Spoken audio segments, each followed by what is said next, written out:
আসসালামু আলাইকুম ওয়া রাহমাতুল্লাহি ওয়া বারাকাতুহু। আলহামদুলিল্লাহি রাব্বিল আলামিন ওয়াসসালাতু ওয়াসসালামু আলা সাইয়্যিদিল মুরসালিন ওয়া আলা আলিহি ওয়া সাহবিহি আজমাইন, আম্মা বা'দ। প্রিয় দর্শক শ্রোতা ভাই বোনেরা, বাংলাদেশী বাংলা ভাষী বন্ধুরা, আশা করি আপনারা সকলে ভালো আছেন। আলহামদুলিল্লাহ, আমরাও ভালো আছি। হজে যাওয়ার সময় আপনাদেরকে বাংলাদেশকে আল্লাহর কাছে আমানত রেখে হজে গিয়েছিলাম। হজের পরে দেশে ফিরে আসার পরে প্রথম আপনাদের মুখোমুখি হলাম। এর মধ্যেই একটা ইতিহাসের মোড় ঘুরে যাবার মতো একটি বিশ্ব পরিবর্তনকারী ঘটনা ঘটে গেছে, সেটা আপনারা সবাই জানেন। এটা কিন্তু একটা টার্নিং পয়েন্ট। তো সেটা নিয়ে কিছু কথা বলতে বলতে বলতে ইচ্ছা করতে করতে করতে আজকে আল্লাহর কলম অনুমোদন দিয়েছে হয়তো, সেজন্য আজকে বসতে পারলাম। আলহামদুলিল্লাহ। শিরোনামটি দেখতে পাচ্ছেন, ইসলামিক শতাব্দীর আগামী শত বিজয়ের একটি বিজয়, ইরানের বিজয়। আগে আগে দেখিয়ে হোতা হ্যায় ক্যা।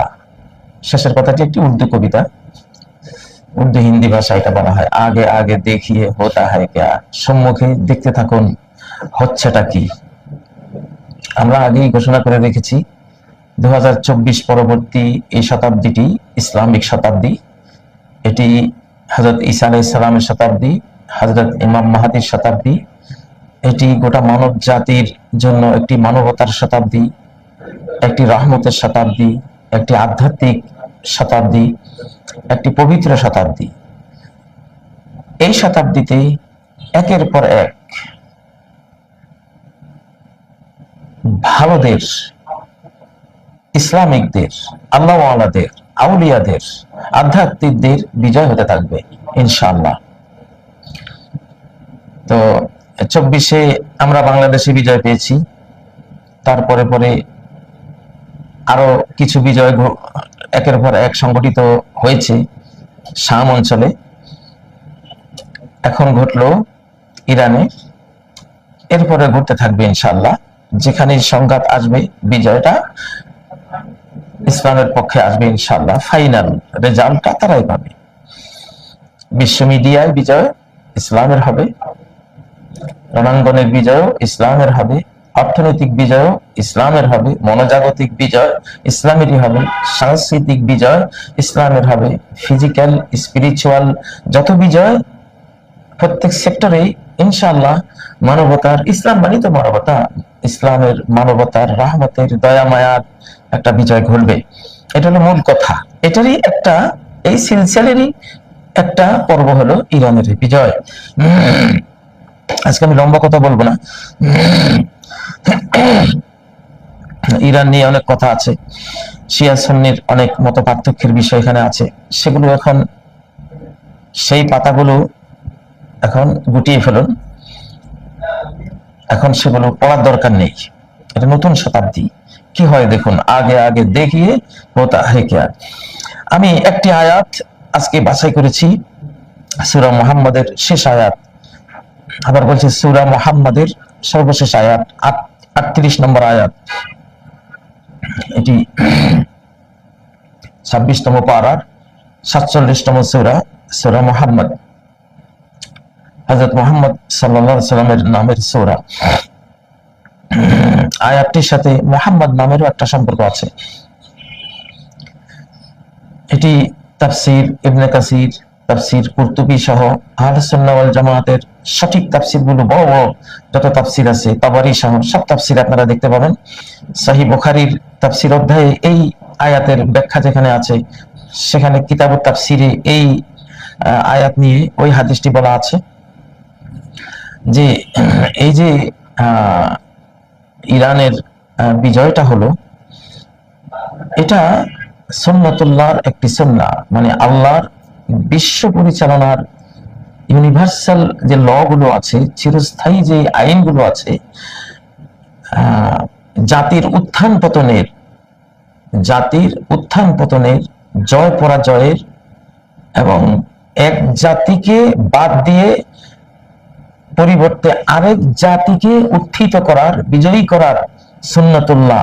আবার বলছি, এক জাতিকে বাদ দিয়ে কুঁড়ে জাতি, অলস জাতি, ভোগ বিলাসের ভাগাড়ে নিমজ্জিত হয়ে হারিয়ে যাওয়া জাতি, তাদেরকে বাদ দিয়ে অগ্রসরমান, উদ্দীপিত, উজ্জীবিত, সত্যবাদী, বীর এবং ন্যায়পরায়ণ কোন জাতিকে আগের ওই দুর্বল হয়ে যাওয়া, হারিয়ে যাওয়া জাতির জায়গায় আল্লাহ তাআলা চয়েস করে, মনোনয়ন করে নিয়ে আসেন। সেই ধরনের একটা ঘটনা ঘটে গেছে। আরব জাতিকে বাদ দিয়ে আল্লাহ তাআলা ইরানের সাথে আফগানিস্তান, পাকিস্তান, আমাদের বাংলাদেশ সহ আরো আশপাশের জাতিগুলো আছে, আল্লাহ তাআলা বর্তমান অধিকাংশ আরবদের অকর্মণ্যতা, তাদের অথর্বতা, সাহসহীনতার কারণে তাদেরকে বাদ দিয়ে আল্লাহ ইরানিয়ান এবং তার আশপাশের জাতিগুলোকে বদলে এনে বিশ্বের সামনে দাঁড় করিয়েছেন। এরা এখন লিডার। তো সে আয়াতটি আমি পড়ছি, আউযু বিল্লাহি মিনাশ শাইতানির রাজীম, ওয়া ইন তাতাওয়াল্লাউ يستبدل قوما غيركم ثم لا يكونوا أمثالكم وإن تتولوا, যদি তোমরা মুখ ফিরিয়ে নাও হে আরব জাতি, হে নবীর সাহাবীরা, নবীর সহচররা, নবীর জাতি, তোমরা যদি মুখ ফিরিয়ে নাও, কিসের থেকে মুখ ফিরিয়ে নাও? আমার দ্বীনের সাহায্য করা থেকে, দ্বীনের পথে অকুতুব এই চলা থেকে যদি মুখ ফিরিয়ে নাও, ইয়াস্তাবদিল তিনি বদলে নেবেন, অল্টারনেট করে নেবেন, কওমান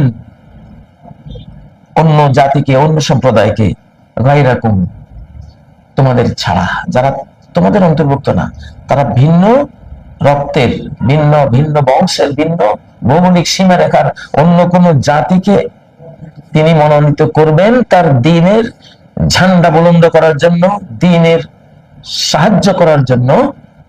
এইভাবে তিনি করবেন। সুম্মা লা ইয়াকুনু আমসালাকুম, অতঃপর তারা তোমাদের মতো এত অকর্মণ্য হবে না। যে অকর্মণ্যতার কারণে, যে অথর্বতা, পঙ্গুত্ব, সাহসীনতার কারণে তোমাদের বদলে অন্য জাতিকে আনবেন, যাদেরকে আনবেন তারা তোমাদের মতো আর হবে না।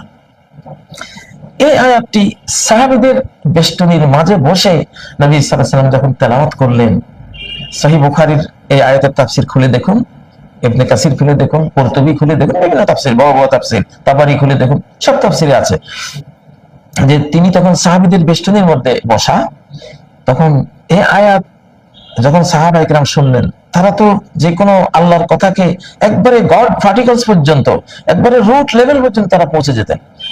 তো তারা প্রশ্ন করলেন, ইয়া রাসূলুল্লাহ, এরা কোন জাতি যে আমরা দিন ছেড়ে দিলে, ইসলামের যে বীরত্ব গাথা, দুঃসাহসিক যে একটা ইমানি মনোবল নিয়ে চলার কথা, সেগুলো আমরা বাদ দিয়ে দিলে আমাদেরকে আল্লাহ তাআলা মাইনাস করে অন্য জাতিকে সেই জায়গায় বসিয়ে দিবেন।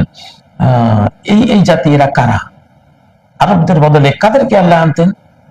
তখন নবী সাল্লাল্লাহু আলাইহি ওয়াসাল্লামের সাথে সালমান ফারসি, পারস্যের, ইরানের সালমান রাদিয়াল্লাহু তাআলা আনহু, তিনি উপবিষ্ট ছিলেন, বসা ছিলেন। নবীজি সালমানের মাথায় হাত দিয়ে বললেন, হাযা ওয়া কওমুহু, ইরানের এই সালমান এবং তার ইরানি জাতি তোমাদের বিকল্প হবে, তোমরা যদি আল্লাহর দ্বীনকে সাহায্য করা থেকে মুখ ফিরিয়ে নাও। সুবহানাল্লাহ, আয়াতটা কতটা সত্য হলো। সালমান, ইরানের সালমানের মাথা নবীজি হাত দিয়ে এই কথাটা বললেন, হাযা ওয়া কওমু, এই সালমানের জাতি অর্থাৎ ইরানিয়ান জাতি তোমাদের স্থলাভিষিক্ত হবে, হে আরবরা। তখন নবীজি বললেন, লাউ কানাল ঈমানু বিসুরাইয়া লানালাহু রিজালুন মিন ফারিস, ঈমান যদি সপ্তর্ষি মণ্ডলী, আকাশের তারকা মণ্ডলীর ওখানেও থাকে, এত সুদূরে যদি ঈমানের কোনো পয়েন্ট থেকে, তাহলে এই সালমানের জাতি ওখান থেকে ঈমানটাকে আহরণ করে আনবে, এতটা ধী শক্তি সম্পন্ন। আজকে তাই তো দেখলাম, আজকে তাই তো হলো। وإن تتولوا يستبدل قوما غيركم ثم لا يكونوا أمثالكم। আজহার বিশ্ববিদ্যালয়ের একজন পণ্ডিত তিনি এই কথাই বলেছেন, ইস্তাবদালাল্লাহু ফারিসা বিল আরব। আল্লাহ তাআলা আরবদের বদলে পারস্যবাসীকে মনোনীত করেছেন ইসলামের শেষ শতাব্দীর বিজয়ের জন্য। এমনটা অতীতে হয়েছিল। আব্বাসী খেলাফতের মাধ্যমে আরব খেলাফতের পতন শেষে আল্লাহ তাআলা মঙ্গোলিয়ান জাতি চেঙ্গিস খান, হালাকু খানের জাতিকে বিকল্প হিসেবে ইসলামের তৌফিক দিয়ে এনেছিলেন। সেই হালাকু খান চেঙ্গিস খানের জাতি হলো তুর্কি জাতি, তার টার্কিশ এরদোগানদের জাতি। সুলতান সুলেমানরা সেই হালাকু খান চেঙ্গিস খানদেরই বংশধর, সেই বংশেরই মানুষ। তারা 720 বছর পর্যন্ত ইসলামের নেতৃত্ব দিয়েছিল, আল্লাহ বদলে নিয়েছেন। এটা সুন্নাতুল্লাহ, আল্লাহর মহাজাগতিক একটি কানুন, যে আপনি ছেড়ে দিলে, দ্বীনকে ত্যাগ করে দিলে আল্লাহ বসে থাকবেন না, আল্লাহ আরেক জাতিকে সে জায়গায় আনবেন। এটি সূরা আল মাইদার 54 নম্বর আয়াতে আল্লাহ বলেছেন, ইয়া আইয়ুহাল্লাযীনা আমানু, ওহে ঈমানদার সমাজ, মান ইয়ারতাদ্দা মিনকুম আন দীনিহি, তোমাদের মধ্যে যেই তার দ্বীন থেকে বিচ্যুত হয়ে যাবে, দ্বীনকে ত্যাগ করে দ্বীন থেকে সরে যাবে, দ্বীন থেকে সরে যাবে। যেমন আমরা অনেকে দ্বীন থেকে সরে গেছি, ইসলাম থেকে, কোরআন থেকে সরে গেছি, কোরআন শিক্ষা থেকে সরে গেছি। ইসলামিক যে খেলাফা, ইসলামিক যে রাষ্ট্র শাসন, এগুলি বললেই আমাদেরকে বিভিন্ন গালিগালাজ করে, আমরা সরে গেছি। তো তোমরা থামো, আল্লাহ তোমাদের মুখাপেক্ষী না।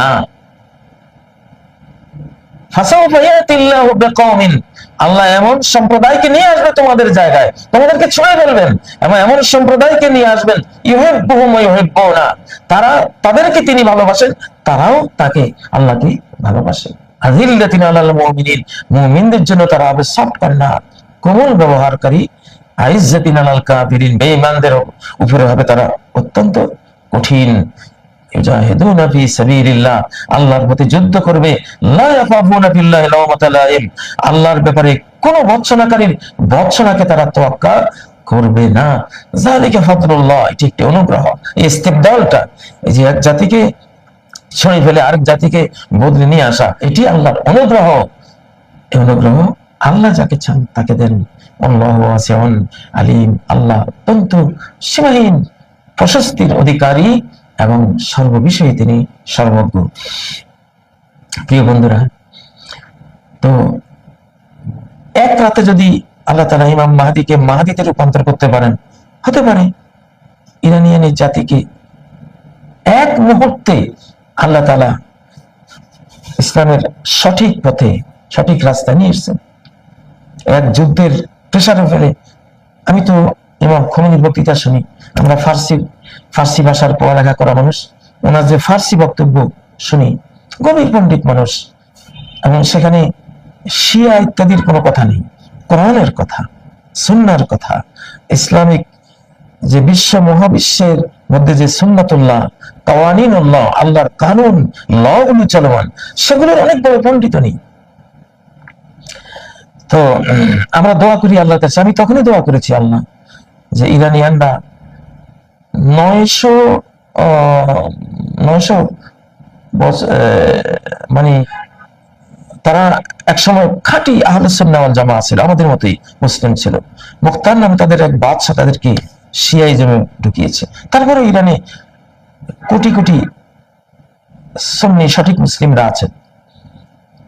তো এটা বলছি, আমরা যে শিয়া সুন্নিটা পার্থক্য করি সেই পয়েন্ট অফ ভিউ থেকে বলছি, আসলে কোনো পার্থক্য নেই, আমরা সবাই মুসলিম, এটাই কথা। তো এখন এই শেষ মুহূর্তে এসে এটা কোরআনিক জেনারেশন তৈরি হবে। সাহাবীরা যেমন আল জিলুল কোরআনিক জেনারেশন ছিলেন, সুন্নাহ তার সাথে ছিল, এখন শেষ মুহূর্তে আবার কোরআনিক জেনারেশন তৈরি হচ্ছে। ইরানও সেই আওতায় আল্লাহর মনোনয়নে চলে এসেছেন, এবং এই সূরা মুহাম্মদের 38তম আয়াতটি বাস্তবায়িত হয়ে গেছে। সালমানের মাথায়, ইরানি সালমানের মাথায় হাত রেখে আল্লাহ রাসূল যেটা বলেছেন, যে তোমরা পঙ্গুত্ব বরণ করলে, হ্যাঁ, তোমরা ইহুদি খ্রিস্টানদের সাথে যদি মিশে যাও, তখন তোমাদেরকে ছুঁয়ে ফেলে আল্লাহ এর কওমকে নিয়ে আসবেন। অক্ষরে অক্ষরে বাস্তবায়ন হয়ে গেল। অতএব ইরানের জন্য দোয়া করবেন। তারা গোটা বিশ্ব মুসলিমদের মুখ উজ্জ্বল করেছেন, টার্নিং পয়েন্ট। ক্ষমতা চলে গেছে এখন, আমরা আগে বলতাম এটা 24 পরবর্তীতে ক্ষমতা মুসলিমদের হাতে। আরো জাগরুক হলো, উজ্জ্বল উজ্জীবিত হলো ইরান যুদ্ধের মাধ্যমে। কিভাবে, কল্পনার বাইরে কিভাবে ক্ষমতাটা মুসলিমদের হাতে আরো পাকাপোক্ত হলো। এবং সূরা নিসার 159 নম্বর আয়াতের যে ভবিষ্যৎবাণী, ওয়া মিন আহলিল কিতাবি ইল্লা লা ইউমিনান্না বিহি ক্বাবলা মাউতি, প্রত্যেক আহলুল কিতাব ইহুদি খ্রিস্টান জাতির যারা ভালো, খ্রিস্টান জাতির মধ্যে বেশি, ইহুদিদের যারা 2-4 জন ভালো থাকবে, আহলুল কিতাবরা মৃত্যুর আগে সবাই মুসলিম হয়ে যাবে। আমি প্রেসিডেন্ট ট্রাম্পের ব্যাপারে আশাবাদী, আমি আমেরিকানদের ব্যাপারে আশাবাদী, ইউরোপিয়ান খ্রিস্টানদের ব্যাপারে আশাবাদী, রাশিয়ান খ্রিস্টানদের ব্যাপারে আশাবাদী। এই আয়াত সূরা নিসার 159 নম্বর আয়াতের বাস্তবায়ন টাইম এখন এই শতাব্দীতে। ওই মিনাহলিল কিতাবে ইল্লা লা ইউমিনান্না বিহি, অবশ্যই কিতাবধারী আহলুল কিতাব, তাওরাত, ইনজিল, বাইবেল এবং তওরাত যারা পাঠক, যারা জাতি, এদের একজনও বাকি থাকবে না ঈমান ছাড়া। এটা সেই শতাব্দী শুরু হয়েছে ইরান যুদ্ধের মাধ্যমে, এটা বিশ্বের সামনে এসে গেছে প্রিয় বন্ধুরা। অতএব আশায় বুক বাঁধতেই পারি, আগে আগে দেখিয়ে হতা হ্যায় কেয়া, এটা বলতেই পারি। বাংলাদেশে তাই ইনশাআল্লাহ। বাংলাদেশে ইসলাম নিয়ে যারা এগিয়ে আসবেন, সর্বক্ষেত্রে ইসলাম নিয়ে আপনি কথা বলুন, হ্যাঁ ইনশাআল্লাহ আমরা ধীরে ধীরে, আমরা বলছি না একদিনে আপনি একেবারে খাঁটি মুসলিম হয়ে যাবেন। নবীজির আমলে কেউ একদিনে খাঁটি মুসলিম হয়ে যায়নি, 23 বছর লেগেছে। 23 বছরে সম্পূর্ণ ইসলাম এসেছে। আপনি নিয়ত করে ফেলুন, আপনি আস্থা নিয়ে আসেন অন্তরে, ইনশাআল্লাহ। আমি ইরানের সাথে আছি, খোমেনির সাথে আছি, ফিলিস্তিনিদের সাথে আছি, শামদের সাথে আছি, ইমাম মাহদির সাথে আছি, হযরত ঈসা আলাইহিস সালামের সাথে আছি, আল্লাহর সাথে আছি, মুহাম্মদ রাসূলুল্লাহ সাল্লাল্লাহু আলাইহি ওয়াসাল্লামের সাথে আছি। ওনারা যেভাবে বলেছেন সেভাবে চলবো, সেভাবে রাজনীতি করবো, সেভাবে রাষ্ট্র চালাবো, সেভাবে পরিবার চালাবো, সেভাবে নিজে চলবো। আপনি ইন্নামাল আমালু বিন্নিয়াত নিয়ত করে বলুন, ইনশাআল্লাহ সেই সময়টা একেবারে এখন আপনার সামনে। ফারুকের 7 সাগরের মাঝি কবিতাটি বুঝি এই শতাব্দীর জন্য সে লিখে গেছে। আমরা দোয়া করি ফারুকের কাছে আল্লাহ বার্তা পৌঁছিয়ে দিন যে কত যে আধার পর্দা পাড়ায় ভোর হলো জানি না তা, নারঙ্গি বনে কাঁপছে সবুজ পাতা। সে নতুন শতাব্দীর এই বার্তা আল্লাহ আপনি ফারুককে পাঠিয়ে দিন যে হ্যাঁ, তোমার স্বপ্নে সে শতাব্দী এখন এসে গেছে তোমার বাংলাদেশে, সারা বিশ্বে। অতএব এটা এখন বাস্তবায়িত হবে, আল্লাহ তাআলা তৌফিক দিন। আবার বলছি, সূরা মুহাম্মদের 38 নম্বর আয়াতটি দেখে নিন, তাফসীর ইবনে কাসির সহ কুরতুবী, তাবারী সব বড় বড় তাফসীর কিতাবে দেখে নিন নবীজি কিভাবে ইরানের কথা বলেছেন। সালমান ফারসিকে অবলম্বন করে মাথায় হাত রেখে বলেছেন, এবং সেখানে যেটা বলেছেন যে লাউকান আল ঈমান, ঈমান খাঁটি ঈমান, খাঁটি তাওহীদ যদি সপ্তর্ষি মণ্ডলীতে থাকে সেখান থেকে নিয়ে আসবে। সালমান 250 থেকে 300 বছরের হায়াতপ্রাপ্ত মানুষ, সেই তার ইরান থেকে ঘুরতে ঘুরতে ঘুরতে ঘুরতে মদিনার এই সুদূর মদিনায় এসে মুহাম্মদ সাল্লাল্লাহু আলাইহি ওয়াসাল্লামকে পাওয়ার জন্য সে অবস্থান নিয়েছিল। কত দূরবর্তী অভিযান চালিয়েছিল। তো এই দূর থেকে সত্যকে টেনে আনার মতো একটা অভিযান চালানোর একটা সাহস সালমানের মধ্যে যেমন আছে, তার জাতি ইরানিয়ানদের মধ্যে আছে। পারস্য সাম্রাজ্যের সেই স্মৃতিবাহক এই জাতির মধ্যে আছে। অতএব এখানে ইমানের বিজয়, আল্লাহ এদেরকে এখন খাঁটি ইমানের তৌফিক দিবেন। অতীত বাদ দেন, শিয়াই জন্য কত কিছু ছিল বাদ দেন, ওগুলো যাবে, ওগুলো চলে গেছে, অনেকটাই বাদ হয়ে গেছে। তারা এখন খাঁটি ইমানের পথে, আলহামদুলিল্লাহ। তো ইমান তাদেরকে আবার সপ্তর্ষি মণ্ডলী থেকেও ইমান আহরণ করার তৌফিক দিয়ে দেবে আল্লাহর অনুমতি ক্রমে, আল্লাহর অনুমোদন ক্রমে ইনশাআল্লাহ। তো আল্লাহ তাআলা ইরানের বিজয়কে বিশ্ব মুসলিমের বিজয় হিসেবে তিনি দান করুন। এবং আরবদের যারা এখনো সাহসী আছেন, আপনারাও সবক পাঠ অর্জন করুন, শিক্ষা অর্জন করুন যে কিভাবে আপনারা বাদ পড়ে গেলেন। যাদেরকে আপনারা আপনাদের নিরাপত্তার ওসিলা বানিয়েছেন, তারাই আপনাদের পতনের ওসিলায় রূপান্তরিত হলো। আর তারা যাদের শত্রু ছিল এখন তারাই বিজয়ী হলো, এবং দেখবেন এক পর্যায়ে এরাও তাদের বন্ধু হয়ে যাবে। বিজয়ীর বন্ধু থাকে পৃথিবীর সব মানুষরাই, আন্নাস আবিদু মান গালাব, মানুষ বিজয়ী শক্তির অনুসারী হয়, এটাই ইতিহাস, এটাই স্বাভাবিকতা। তো আল্লাহ তাআলা ইরানের বিজয়কে মোবারক করুন, বরকতময় করুন। সামনে আরো যুদ্ধ হবে। আমি বলছি শত বিজয়ের একটি বিজয় এটি, আরো শত বিজয় আমাদের সামনে পাইপলাইনে অপেক্ষমান আছে। আগে আগে দেখিয়ে হোতা হ্যায় ক্যা। আসসালামু আলাইকুম ওয়া রাহমাতুল্লাহি ওয়া বারাকাতুহু।